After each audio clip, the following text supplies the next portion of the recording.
From Hollywood, it's time now for Edmund O'Brien as... Johnny Dollar. We're ready on your call to Boston. Go ahead, please. Hello? Yes? Mr. Semplin, this is Johnny Dollar. Johnny Dollar? I don't believe I remember you, Mr. Dollar. Well, we've never met. Your company hired me here in Hartford to investigate the Joan Sebastian death. Oh? Sorry that they didn't advise me. Well, they probably will. I called you to find out the name of the officer in charge of the case, if I could. It's Lieutenant DeRosa. DeRosa. Do you happen to know what their theory is, if any? Theory? I don't think they've arrived at a definite theory. Still a toss-up between murder and suicide, huh? Okay, Mr. Semplin. I'll be in touch.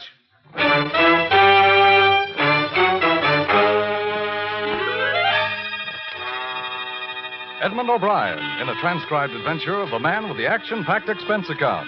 America's fabulous freelance insurance investigator. Yours truly, Johnny Dollar.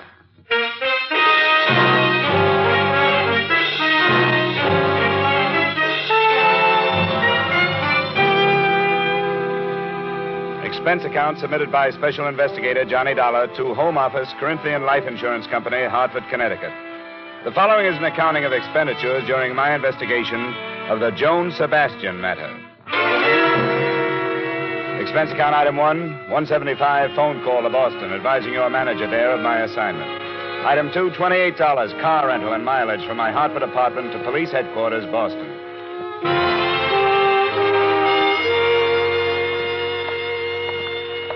What's the matter, Dollar? Don't you trust us? Well, it's not up to me to mistrust you, Lieutenant. These insurance people get uneasy when there's a choice between suicide and murder, unless the murder motive is the policy. And you don't think there's a chance of that? I wouldn't say definitely not, but the Sebastian girl made her mother her beneficiary, and her mother's an invalid in a rest home. Did you know the mother has taken up with an old flame? No, I didn't. Oh, yeah. Goes to see her a couple, 3 times a week. Crazier things have happened. I'll get the file for you. Sit down. Now, this is all we've got so far, pending the coroner's inquest and the autopsy report. Here's a photo of where she was found. Shallow water. That's the bridge? Uh-huh. She was lying right about there. But I don't think you have to worry about suicide, Dollar. As far as I'm concerned, it wasn't. I'll buy that, too. I wouldn't say this bridge is a suicide type. It's too low. Yeah. And there's another thing. I've been on the force for more years than I like to count, and I've run into my share of suicides. But I've never known a woman to do it that way without taking off her coat. Oh? Yeah, usually shoes, too. I've learned that's part of a generally accepted pattern. The Sebastian girl didn't fit the pattern, huh? Yeah, here's the way she looked. Coat on, belt still tied. Shoes. Her purse is still missing. We're searching the stream for it. How old was she? 21. She was a beautiful girl. Yeah, I noticed that. I try not to, but with her, I couldn't help it. How much questioning have you done, Lieutenant? Oh, not as much as we'll do after the inquest. When'll that be? Day after tomorrow. Do you want anything more here? No, thanks. I'll give you the background we have on her. It's in my office. I won't bother you anymore, Lieutenant DeRosa. Besides, I like to dig up backgrounds myself.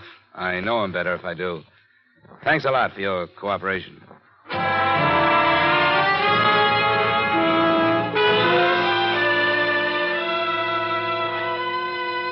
I drove out to the stream where they'd found the girl's body, and there chalked up another point against her death being a suicide. The bridge from which she had dropped was a good 4 miles from town. On the assumption that she'd been brought there in a car, the placement of a body in regard to the 2 lanes on the bridge made it look as if the car was going toward Boston, not away from it. 5 minutes later, I was heading the same way.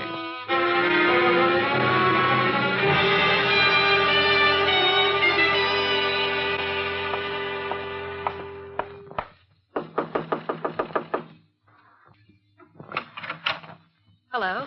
Miss Mary O'Neill? Yes? The manager suggested I come up. He told me you shared this apartment with Joan Sebastian. That's right.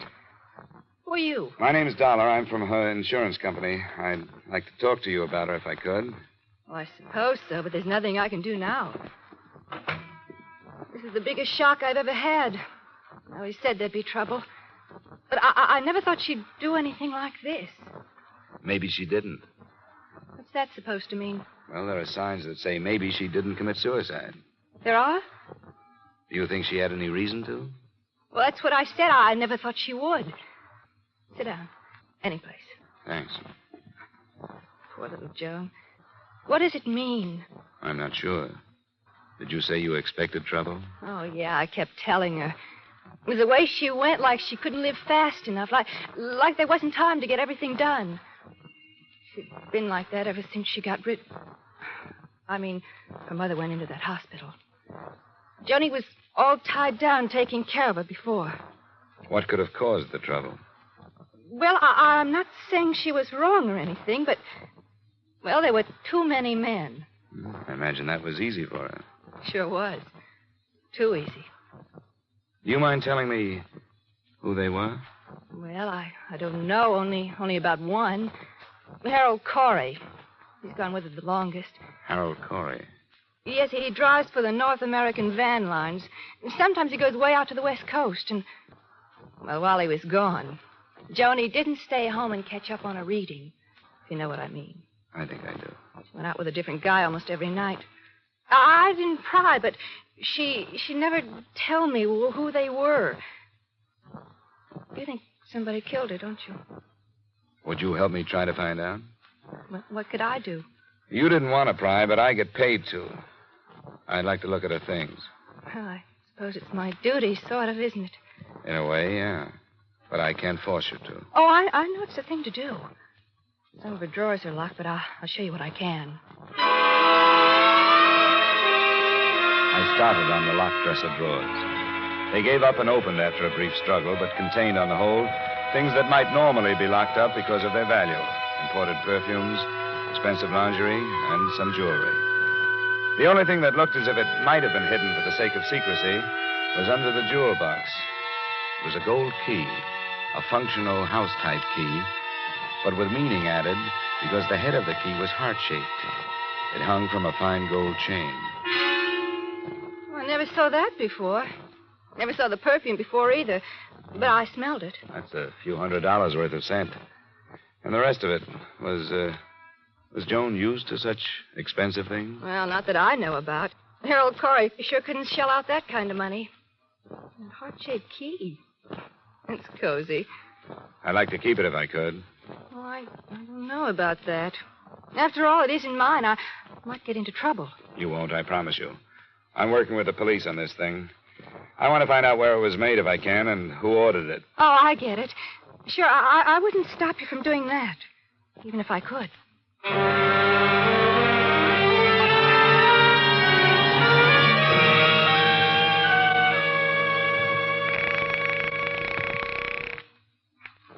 North American van lines. I wonder if I could get some information about a driver of yours, Harold Corey. I phoned his home and couldn't get him. Is he out of town? Just a second.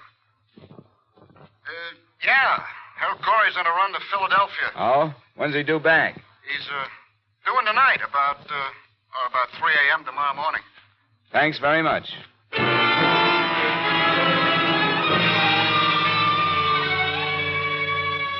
Expense account item 3, $7, drinks and dinner after I checked into the Bristol Hotel. Item 4, a nickel, phone call to Joan Sebastian's employer.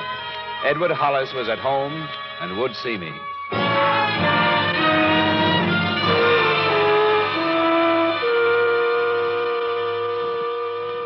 Come into the living room, Mr. Dollar. We may as well be comfortable. It's nice of you to see me, Mr. Hollis. I thought it'd be better to do it this way rather than bother you at work. Of course, and I appreciate it. The atmosphere at the office has been gloomy enough. Oh, this is Mrs. Hollis, Mr. Dollar. Oh, how do you do? Quite well, thank you. I didn't know the poor girl, but it's a dreadful thing. Yes, I'm afraid it is. They don't understand. A young girl like that with everything to live for. Well, it may be even worse than that. Worse? How could it be worse? It looks more and more like her death was not a suicide. Oh. Mr. Dollar. I didn't mention it on the phone. The police think it was murder, though, and so do I. I thought it'd be better to save the blow until I get out here. You know, murder's pretty messy. Well, this is a shock. I suppose I could be dragged into a courtroom along with everybody else who knew her. Edward. Beatrice, you run along upstairs. There's no reason for your going through this. All right, Edward. I think I'd rather. Good night, Mr. Dollar. Good night. I'm sorry, but it couldn't be helped. Of course it couldn't. I understand. I'll make this as fast as possible, Mr. Hollis. I don't know how much you knew about Joan Sebastian's private life. I knew nothing. I have a number of girls in the office, and it's been my philosophy to remember that not too long ago, I was as young as they are. As long as they do their work well, I ask no questions. As a matter of fact, I have no right to. Sure. From what I've gathered, she was mixed up emotionally. She hadn't had much freedom because of an invalid mother she took care of. Oh, I did know that. When the mother went to a hospital, Joan began to make up for lost time. She led her friends to believe that she ran around with a lot of men. But I don't believe that. Oh? I think it was one man. Would you give me the names of the girls she worked with? I'd like to talk to them and find out if something may have come out over lunch or cocktail. Yes. I'd rather my staff wasn't upset too much, but I'll tell you. You'll want to question them separately? That's right. And I could give you their names now, but if you'll phone me at the office in the morning, I'll give you their addresses and phone numbers. That would help. Good. You can call any time after 9:30.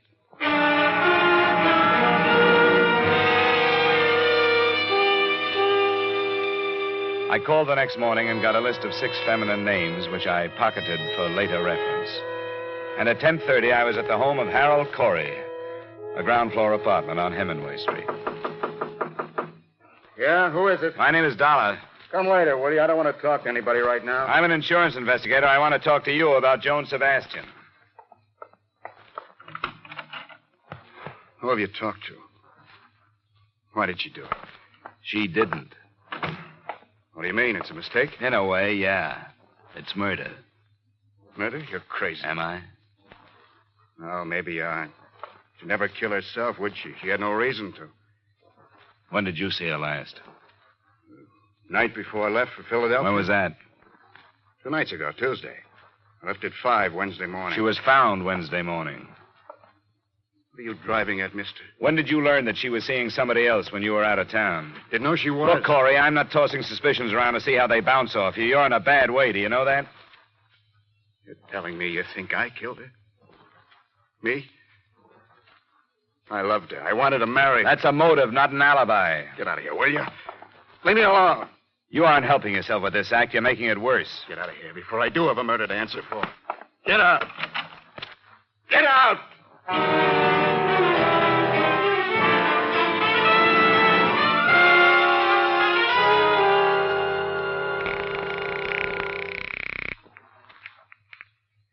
Lieutenant DeRosa. This is Dollar, Lieutenant. Hey, I've been kicking myself for not getting your hotel yesterday. Well, I didn't have one then, but I got a few things to pass along to you now. Well, if it's the Sebastian thing, save him. What do you mean? It's suicide after all. How come? Autopsy report. There was concussion from that drop from the bridge, but that wasn't the cause of death. Now, wait a minute. Cause of death was from carbon monoxide. It looks like she pulled the suicide where it would embarrass somebody, and they tossed her in the creek to get her out of the way. Hello? You still there, Dollar? Yeah, I'm still here. This is where I came in.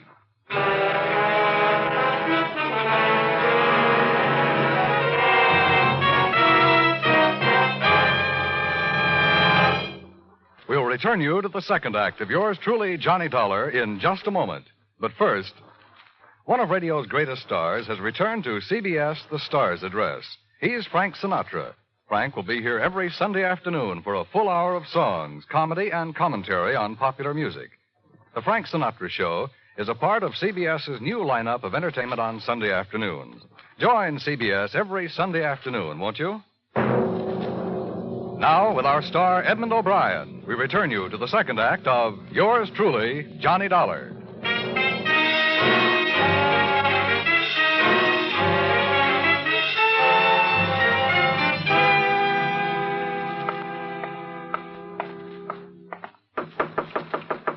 Come in. Desk sergeant said you were waiting for me. Oh, yeah. I told him you'd be showing up. Sit down, Dollar.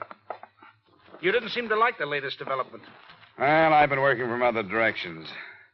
Give it to me again, will you? Well, here's the autopsy report. Death by asphyxia caused by carbon monoxide, agent unknown. Probably automobile engine exhaust. That's the most popular these days. Do you believe this, Lieutenant? I believe what's on the report. And how did you say she got into the river? I said maybe she committed suicide somewhere so that somebody would get involved. Maybe in the driveway of somebody who didn't want to get involved. To get rid of her, she was probably moved to the stream. What's the matter? Don't you like that? What else does the report say? Oh, symptoms of severe concussion. I thought you'd be happy with this suicide evidence. The insurance company hired me to dig up facts. If it was suicide, all right. But if it wasn't, they want to know that, too. And I don't think it was. Why not? Well, from what I've learned, she wasn't the type. She liked to be alive, and she played it hard enough to leave some motives lying around. Jealousy, for one. That boyfriend of hers? Ah, you know about him, then. Yeah, Corey, isn't it? A truck driver? That's right. And then there's this. Look. What's this unlock? I wish I could tell you. It was given to her by somebody. I'd like to know who. Would you put a couple of men on it, find out where it was made? I could do it, but I think the police can get it done faster. All right, Dollar. I'll stick my neck out that far. I'm under orders, you know that. I have to be assigned before I can investigate. Yeah, sure. But I'll take your story upstairs and see what the chief says. Let me know what else you find. I will. Say, do you have the address of the old flame you mentioned? The mother's friend? Still like to settle for fraud, wouldn't you? The desk sergeant will give you his address. His name's Paul Anderson.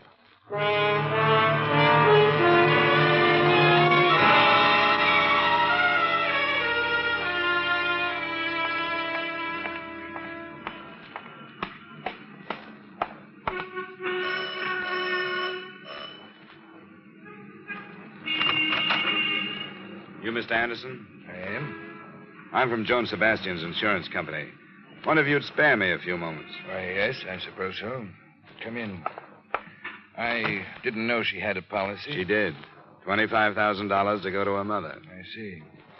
Her death has been classed as a suicide, which voids the policy. The 2-year self-destruction clause is still in effect. And that's a pity.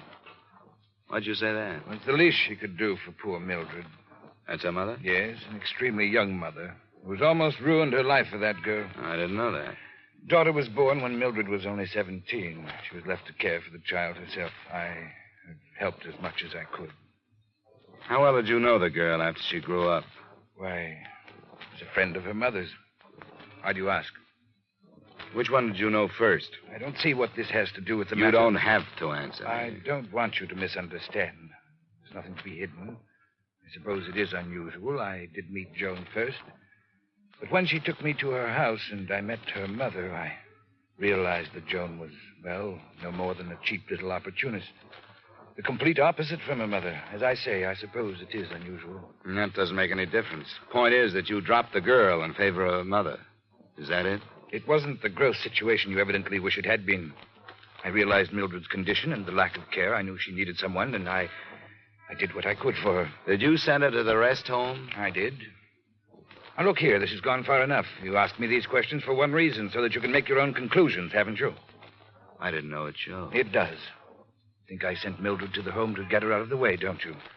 That is not the case. You can think what you like. Go ask Mildred if you care to. I won't bother her. Do you know anything about a gold key that Joan had? A gold key? No, I don't know anything about a gold key. I've known very little about Joan all these past months. I could have told you that she was headed toward a bad end a long time ago. Now she's reached it.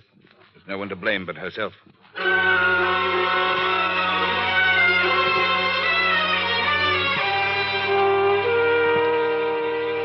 It was 4 p.m. then, and at 5, I was standing in front of the North American Van building on Columbus Avenue as Harold Corey backed a big rig into a parking area and headed for a quick-order restaurant.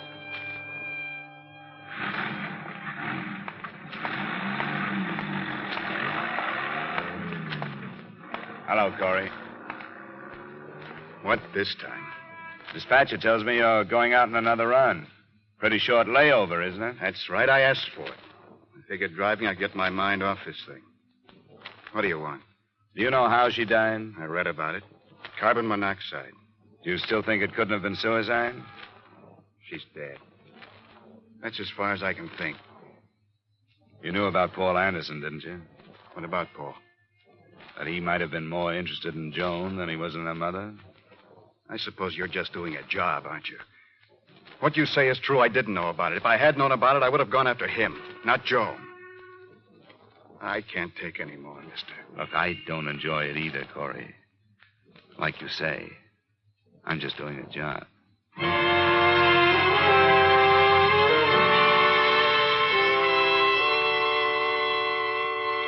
After questioning the 6 girls who had worked with Joan Sebastian, I was still nowhere. None of them knew anything about her private life. But the next morning, the police located a goldsmith who said he remembered making the key.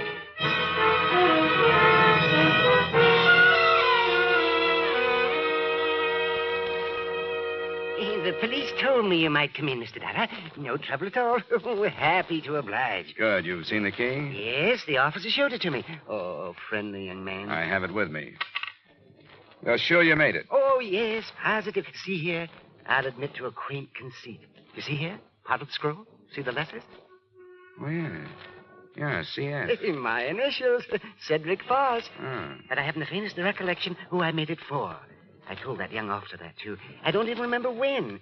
Oh, there's so much work, you know. Well, maybe I can help you. It would have been between 7 and 8 months ago. You keep any kind of record? Oh, of course I do. I'm bound to. A matter of law. 7 or 8 months should... let me see. That would be November, October, September. 7 would be March. 8 would be February. Oh, yes, of course. Here we are. Frankly, I'm intrigued. How many of my items may have been involved with tragedy? Who knows? Perhaps I'm a curse.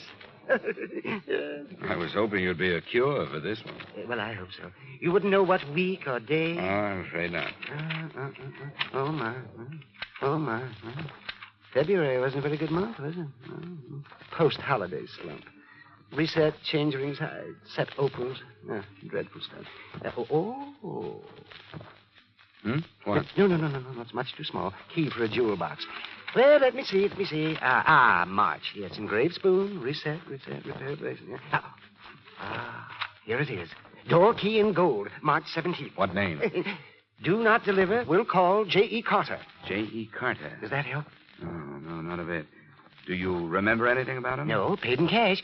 Wait, now, that was the day Mrs. Brand brought the baby shoe in for placing. She's the councilman's wife. I remember that. It was snowing. That was the day it was ordered, Yes, Now, wait a minute. It was modeled from a plain old cast house key. Uh-huh. I cannot picture him. But I'd done some apartment keys, and he said this was for a cottage.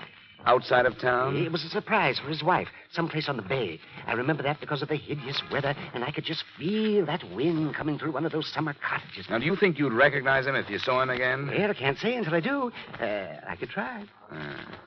Well, we may have to call on you then. Thanks. Thanks a lot. I think you've helped.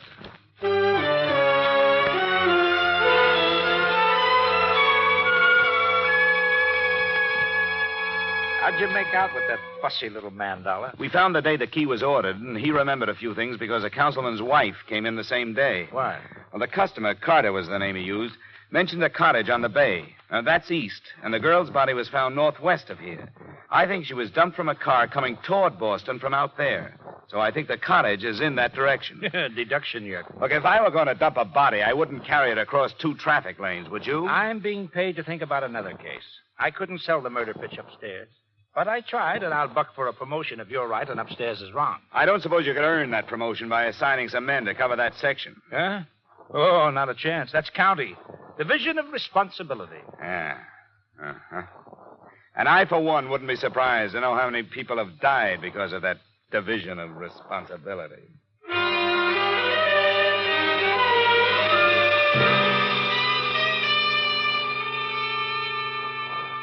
Expense account item 4, $35, mileage covering a 2.5-day search of real estate offices northwest of Boston. Object, a cottage rented a few days before March 17th by a man possibly using the name J.E. Carter. It was morning to night legwork, but on the afternoon of the 3rd day, it paid off. I found an agent who had rented a cottage to a J.E. Carter. She took me out, but before we went into the place, I noticed a lean-to garage marked up by plenty of tire tracks. Inside, I found a stained rug, among other things. Well, Mr. Dollar, I've always said I personally vouch for the people I do business with. You never know, do you? I should say you don't. You want to go now? I think I've seen enough.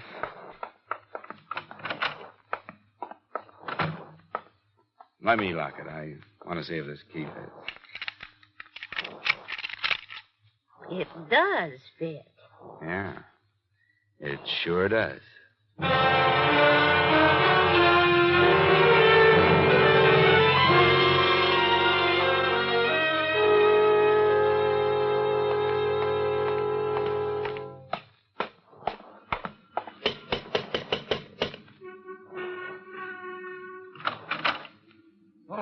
Mr. Dollar. Hello, Mr. Hollis.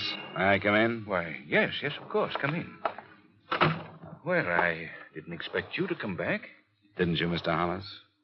You thought you'd get away with this, huh? What did you say? Well, now, there's no reason to be clever with each other, Mr. Hollis. I know you killed her. You rented a cottage out beyond Mystic River. You used the name J.E. Carter when you bought the gold key. I did that? I'm afraid you did. Come into the other room. Yes, you're right, I did. I became infatuated with her. If you'd known her, you'd understand. I realized last week that it had to stop, and I told her. She had been going with that young Corey boy. I told her that even if I was single and eligible to marry, I would advise her to hang on to him, someone her own age. That was last Tuesday night? Yes. She left the cottage, and I heard her drive off. Or at least I thought I did. When I went out, I learned what she had really done. She committed suicide in the car. You can hardly blame me for wanting to keep the secret. No, you've been reading the papers, Mr. Hollis. Suicide and all that. I've been inside your cottage. You didn't do a very good job of cleaning up the bloodstains. You're right, Mr. Dollar. There seems to be no longer any reason to attempt cleverness. I'll make my statement to the police. I'll drive you down. Thank you. How did you find out, Dollar? There was a Wall Street Journal there, addressed to you. Oh, I see. Edward? Now, Beatrice, go upstairs. No, Edward, I won't. I insist, Beatrice. What good would it do? Do what I've done because I lost you? Why should you ask me to go upstairs while I lose you again? I forbid you to say another word. Forbid, Edward. You have no right. I found them, Mr. Dollar. It took a long time, but I found them. She had taken him from me because she was beautiful. And I no longer am. I was waiting in the cottage. And when they came in, I struck her. Is this true, Mrs. Hollis? I killed her. And since there was nothing left, we carried her to the cop. Beatrice. Beatrice, what have I done? What have I done?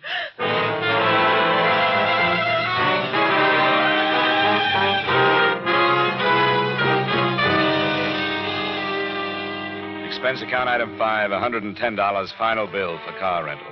Item 6, $85 miscellaneous. Expense account total, $356.75. Remarks?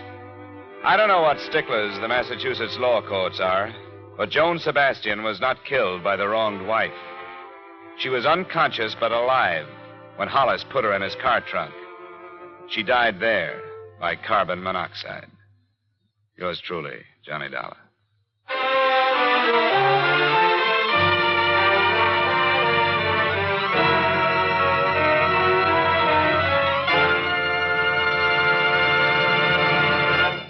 Yours truly, Johnny Dollar, stars Edmund O'Brien in the title role and is written by Gil Dowd with music by Wilbur Hatch.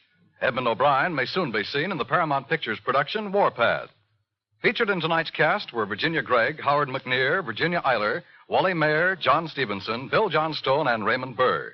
Yours truly, Johnny Dollar, is transcribed in Hollywood by Jaime Del Valle.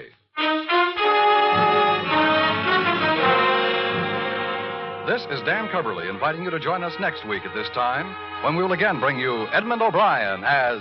Yours truly, Johnny Dollar.